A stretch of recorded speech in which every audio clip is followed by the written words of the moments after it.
Anyone who's a fan of 16-bit Sega console gaming is probably aware of the many clone systems available on the market. It's a cheap and convenient way to play Sega Genesis or Mega Drive games, but usually at the expense of accuracy. Clone systems have been around for many years. Going back to the mid-2000s, companies like Radica in the UK were experimenting with miniature Sega Mega Drive systems that played a handful of games, which usually contained cut-down hardware that was based on the console-on-a-chip design. More recently, we've seen a huge influx of more modern clone systems and shell designs that almost exactly match original hardware, yet contain modern HDMI outputs capable of running at 720p. And then there is Analogue. Based in Seattle in 2017, they released their first hardware console onto the market, the NT Mini. This was a high-end FPGA-based NES clone console that had staggering levels of accuracy and crisp visuals running at 1080p.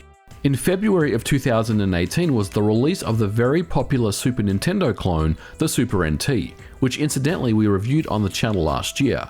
And now, it's time for the console wars to return with the release of the Mega SG, an FPGA clone system for the Sega Genesis and Mega Drive that once again is advertised to run at 1080p with no lag. So let's be clear, the Analogue Mega SG is a high-end clone system that runs FPGA 1080p at 60 frames per second. It's geared towards the enthusiast and the person that doesn't mind paying a premium to get the absolute very best experience on a retro console on modern displays in 2019. So with that said, how does it compare to original hardware and an upscaler? Well, we're going to do some tests and find out. Now, before we proceed, I want to thank Analogue for sending me out a review unit of the Mega SG. And of course, my opinions and my thoughts are my own, and you guys know that I call it how it is. For your hard-earned $190 plus the extra shipping cost, you get the Analogue Mega SG system, a Sega Master System cartridge adapter, a Sega CD Mega CD spacer, an HDMI cable, a USB cable, and a DC power adapter. Taking a closer look at the system, it's sleek and it looks fantastic. The system is significantly smaller than the Model 1 Genesis and a little smaller than the Model 2. In my opinion, it has a nice hybrid design between the Model 1 and 2 Genesis, and the size, weight and form factor of the Mega SG being very similar to last year's Analogue product, the Super NT. Taking a close look at the system, on the top there is the cartridge slot, power and reset buttons. On the front of the unit there are two 9-pin gamepad ports and a 3.5mm headphone jack. On the back there is an HDMI output to connect up to your TV and a micro USB connector for your power. Like the Super NT, the Mega SG is firmware upgradable via the SD card slot on the left-hand side. And on the right-hand side is the Sega CD expansion bus. Analogue has partnered once again with 8BitDo, who have developed matching M30 wireless 6-button Genesis retro controllers. These use the 2.4 GHz wireless band and have extremely low latency. Pairing these controllers is really simple. Connect the receiver up to the controller port and then press start on the 8BitDo controller to pair them up. It should take only a few seconds and you're away.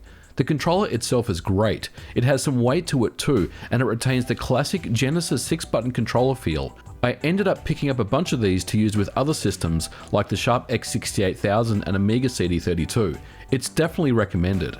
One of the great things I liked about the Super NT was the minimalist and clean user interface, and I'm happy to report the Mega SG follows the same trend.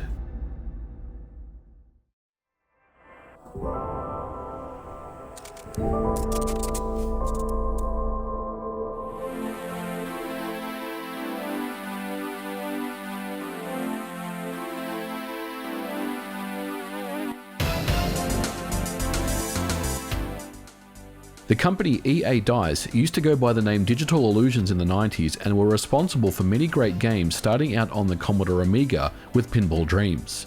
After the Amiga, they moved on to console development with the Sega Genesis and were working on a run-and-gun style shooter with elements of Turrican and Metal Slug. The game was known as Hardcore, but sadly the game was discontinued in 1994.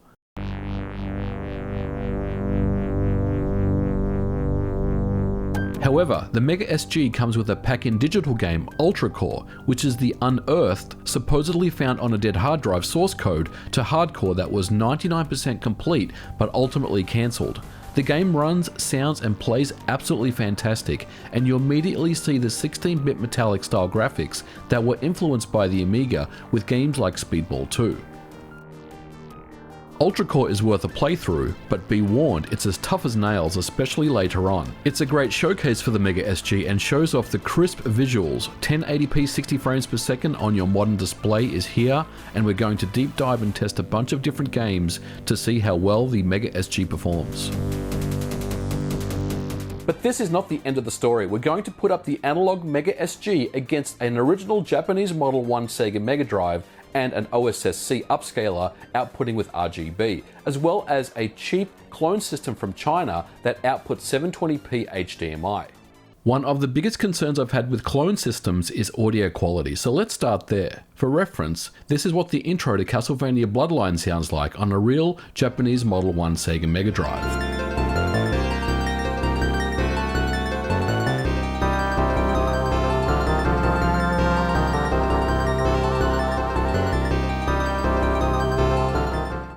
And this is the Mega SG.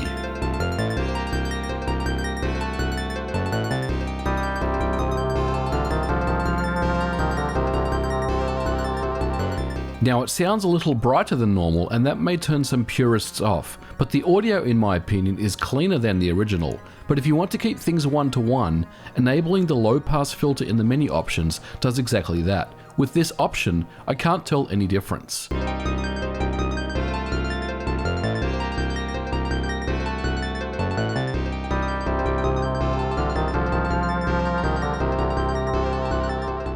And here's how the cheap HD Ultra Clone console sounds.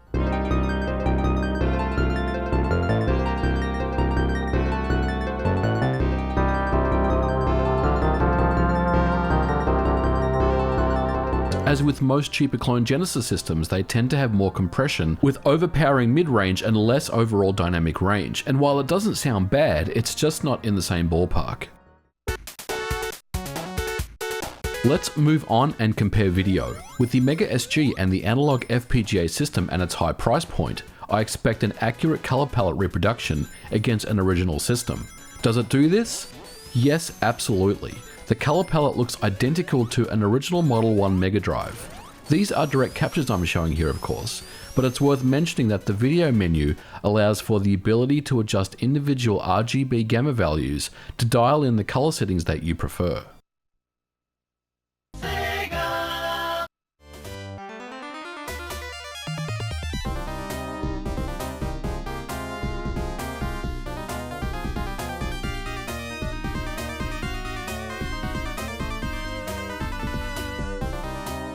Other video options include scanlines. These can be enabled, and there's also the ability to apply a more hybrid approach where it determines the nearest color of the line above and below to determine the color value of the scanline itself. And of course, graphics filters are supported. These aren't really my thing, as they tend to smooth out the image way too much and take away from the pixel artwork itself. Another interesting video option is enable dither blending. This applies a checkerboard pattern to the image, which has the end result of displaying a more CRT-like image, but without the scanlines.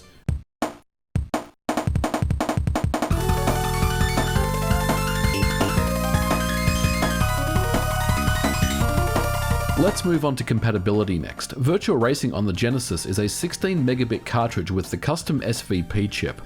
And well, it runs perfectly as we would have expected, but this is one cartridge that brings all other clone consoles to their knees.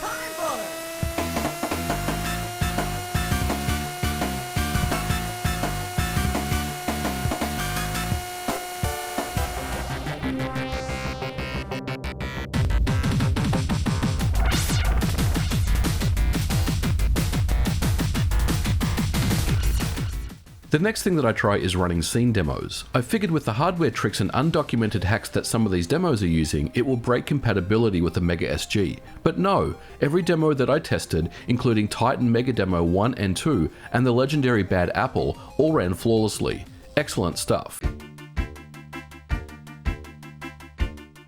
Another game that uses hardware tricks was Ranger X. Released in 1993 by developer Gao Entertainment, it's a formulaic run-and-gun mech game that has a lot of action, large sprites, and explosions. It's an underrated game that's very enjoyable to play. It also contains some great graphics thanks to the hardware hacks that allowed the developer to exceed the 64 color palette limit of the Genesis. Coupled with parallax scrolling and line scrolling pseudo 3D, it pushes the Genesis hardware to the limit. So how does the Mega SG handle the game? Well, it runs perfectly, complete with the flickering when the action gets busy on the screen. I tested over 100 different games, and if you haven't guessed by now, I couldn't find any incompatibility issues at all. Now, I'm not suggesting that they don't exist, but overall I'm very impressed with the compatibility and the perfect accuracy that the Mega SG offers right out of the box. Games play 100% exactly like original hardware, and it's all thanks to the FPGA hardware inside the unit that makes this all possible. And of course, for any games that do possess compatibility issues, they will sure to be patched in a firmware update.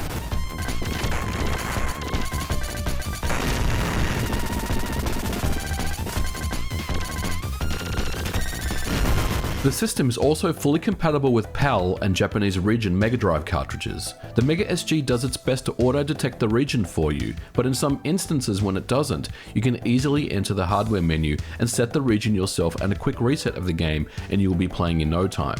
And for those wondering about EverDrive cartridges, I can confirm yes that they do work fine without any issues.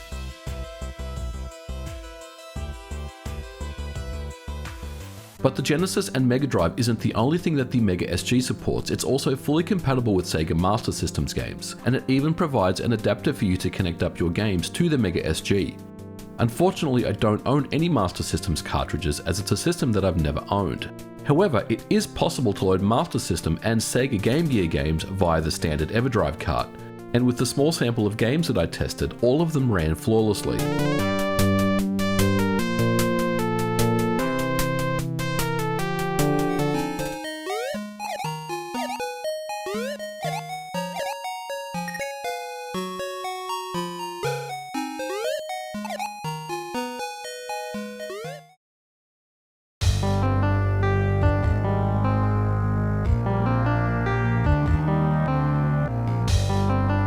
One last trick up the Mega SG sleeve is that it's fully compatible with Sega CD games, provided that you have the hardware. With any Sega CD or Mega CD drive, connect up the Mega SG via the expansion bus. Now when you boot up the Mega SG with the Sega CD connected to it, when you select Run Cartridge, it will boot into the Sega CD if there is no cartridge plugged into the Mega SG.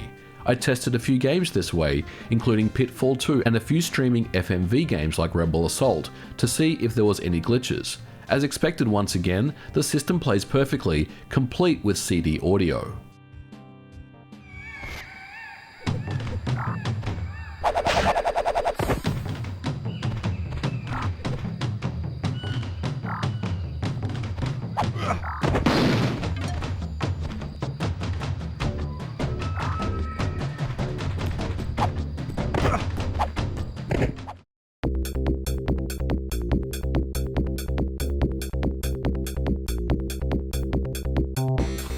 I could talk about how great this system is for another 30 minutes, but you get the point. It's flawless, it looks and sounds amazing, and Analogue deserves all the success in the world for this product. If there is one very minor criticism that I have, is that 32X games are currently not supported. But it would have greatly increased complexity and time to market trying to FPGA the 32X processor chips, so it's understandable.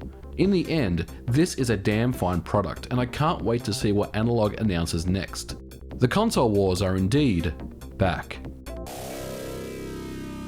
So in conclusion, I absolutely love the Analogue Mega SG, as I expected I would. It's a fantastic product, and one thing I will say is I couldn't find any compatibility issues with any games that I tested. Now, I will say that I tested about 100 different games. Now, the Sega Genesis and Mega Drive and Master System library is a lot larger than that, and there probably will be some compatibility issues somewhere, but I couldn't find any of them. Everything that I tested ran flawlessly and sounded amazing with crisp 1080p visuals And look, I can't fault this product. It's so good. The 8-bit DOE wireless controller seamlessly interfaces into this product, and they were almost made for each other. It's an awesome product, and I really recommend that you pick it up. Now, having said that, $190 to some people is a hard sell, and it is expensive. There's no doubt about that. And if you are preferring to use original hardware and an upscaler, then this may not be the product for you. But if you are thinking about enthusiast level Sega Genesis clone systems that run FPGA and look amazing on modern displays, then look no further than the Analogue Mega SG. It truly is the best Sega Genesis or Mega Drive clone system that you'll ever likely to play. Well guys, I'm going to leave it here for this video. Thank you so much for watching. As always, don't forget to like and subscribe, and I'll catch you guys in the next video. Bye for now.